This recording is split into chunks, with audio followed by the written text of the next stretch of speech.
Well, everybody, I'm just driving home.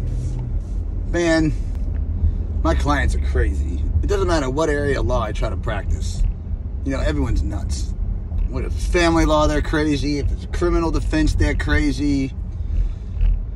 These car accident clients are crazy. I swear, some of these people just want to sign with me because they think I'm going to pay for their car.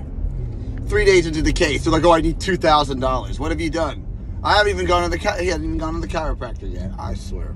A lot of people think that they could just sign up with the lawyer because they got rear-ended by the 18-wheeler and never talk to their lawyer again, much less even send me their driver's license, and then they wonder why they don't get money in 17 months.